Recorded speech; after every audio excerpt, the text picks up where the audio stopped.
it's Jan back at it again with another nerdy bookish video. This is gonna be my 12 recommendations by 12 friends that I'll be reading in 2023.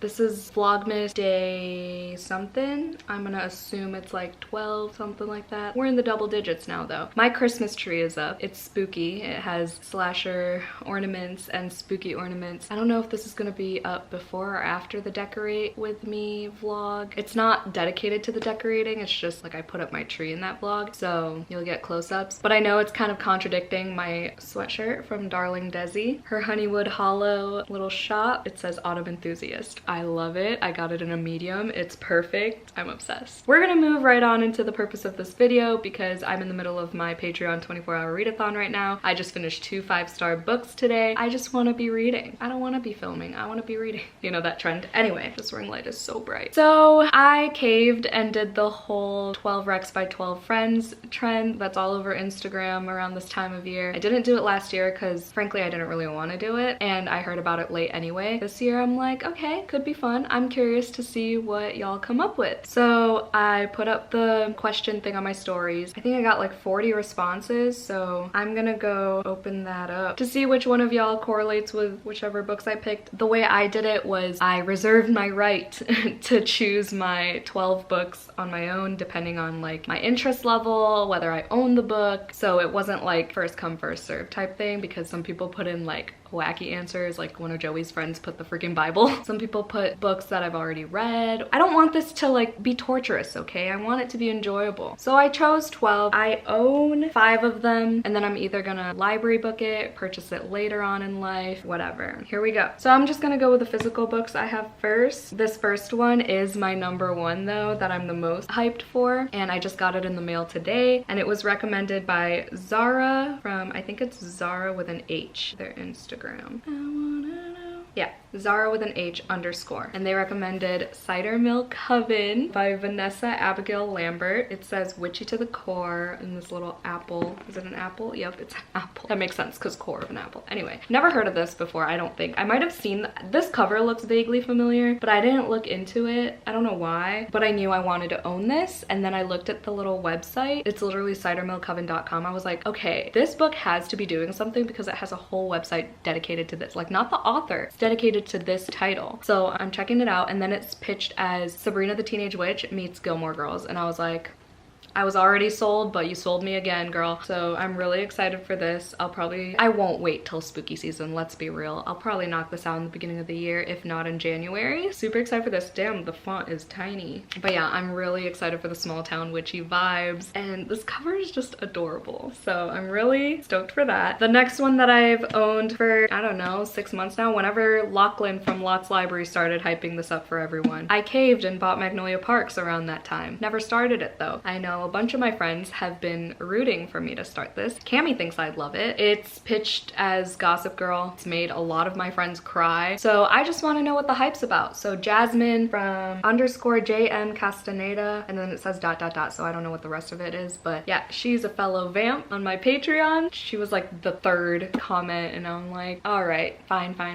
Let's finally do it. I have a feeling I might like it. I'm fully intending on reading the entire series. I'm just waiting for the hype to die down, but I know it's gonna rise back up again because the 4th book comes out, or the 3rd Daisy Hates or whatever, 2nd Daisy Hates, I don't even know, comes out this month in December. So I don't know, I just can't with hyped books. It's just like all those book talk books, I can't even look at them until it's like off that table, you know? But I'll give this one a shot. I know the cover has like a bunch of like significant things from the book, but I really hate it. I really hate this cover. So I don't know, I might like it. I love a lot of dramas, so that's that. We have a couple witchy books that were recommended that I already owned. I actually just bought this one. I got it for $8.49 and it came with a signed book plate from Half Price Books. Her Majesty's Royal Coven by Juno Dawson. This was recommended by Mayor_FM. When I first heard about this, I was already interested in it. I just like never actually got to it, and then I saw it at Half Price Books. And this one is used, but there were 2 other copies that were like $13.99 or something that that were new, and this one was like in a shelf next to it and it was significantly cheaper, so I just snatched it. All I know is that this is witchy, but apparently Her Majesty's Royal Coven was established by Queen Elizabeth I as a covert government department. Decades later, the witch community is still reeling from a civil war, and Helena is the reigning high priestess of the organization. Yet Helena is the only one of her friend group still enmeshed in the stale bureaucracy of HMRC, Her Majesty's Royal Coven.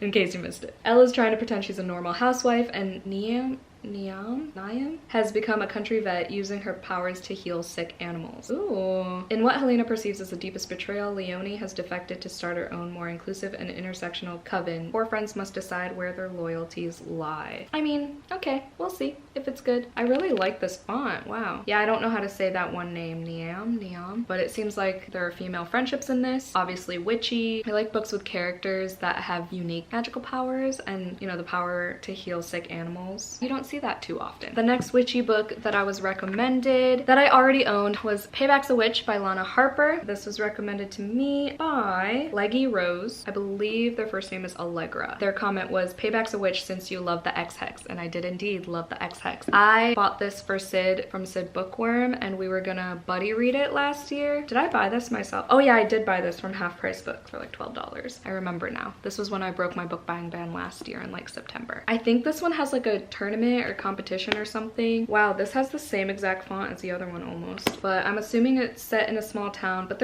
I know there's like some sort of tournament or competition that turned me off from wanting to read it, but I know it's sapphic. It's a sapphic romance. Yeah, a spellcasting tournament for which her family serves as arbiters approaches. Turns out the pull of tradition is strong enough to bring Emmy back. Emmy Harlow is a witch, but not a very powerful one. She hasn't been home to the magical town of Thistle Grove in years. Yeah, okay. Ew, and then get back to her real life in Chicago.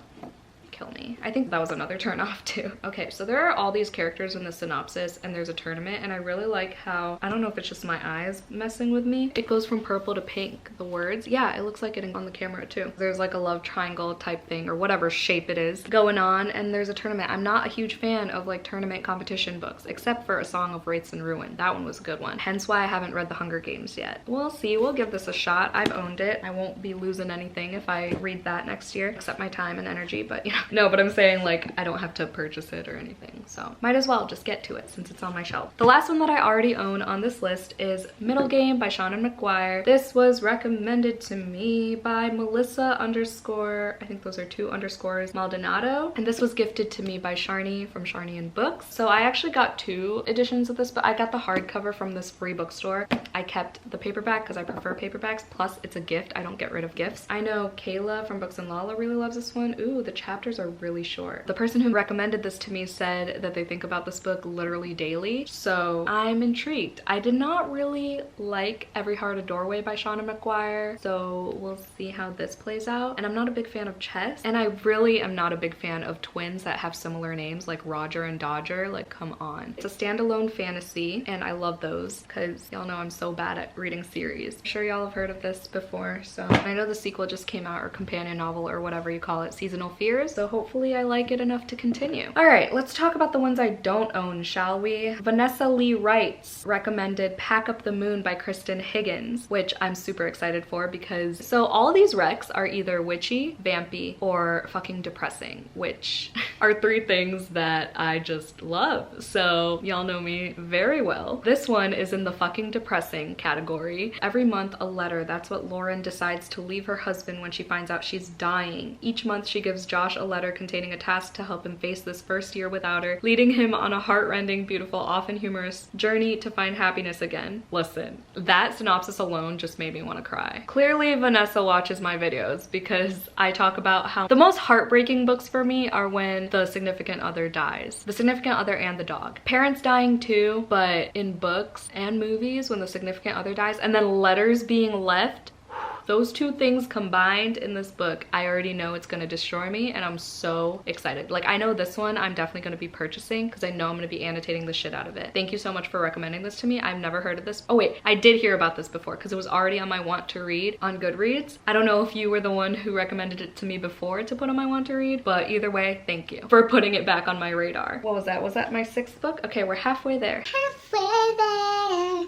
But looking good now. Big Time Rush, anyone? Alexis_Irwin recommended Suffer the Children by Craig DeLuey. Their comment said it's about creepy vampire children, and I was like, sold. Immediately, yes. And then I saw the creepy cover. I've heard of this before, I think. Like, I've seen the cover before, I just didn't know it was about vampires. Chilling tale of blood-hungry children who rise from the dead in this innovative spin on apocalyptic vampire fiction. I think this one I'm definitely gonna buy as well, because Deja from Deja's Book World also said she read it last summer. She still thinks about it, and it's very underrated in her opinion. So I will take her word for it. I'll take Alexis's word for it as well, because I love vampire books, if you couldn't tell. Renee's recommendation for The Overnight Guest almost made it, but I decided to just check it out from the library and read it at some point, but not put it on the list. And The Overnight Guest, it seems like it's a really quick thriller. I have it on my TBR cart, so I'll read it eventually. Same with Fake Blood. That was a runner-up too, because it's a graphic novel about vampires. That one I'll just squeeze in at any point, you know. And then we have Know My Name by Chanel Miller, recommended to me by Mandy Journals. So this one I definitely put on the list because it's nonfiction, and I'm gonna have that one nonfiction per month goal again next year. And this one I've heard only good things about. I know there are content warnings for like sexual assault and things like that, so I know this one's intense, heart-wrenching, so I'm ready. Again, in the fucking depressing category, but I've heard it's very well written, and I've been curious about it, and it's been on my TBR, so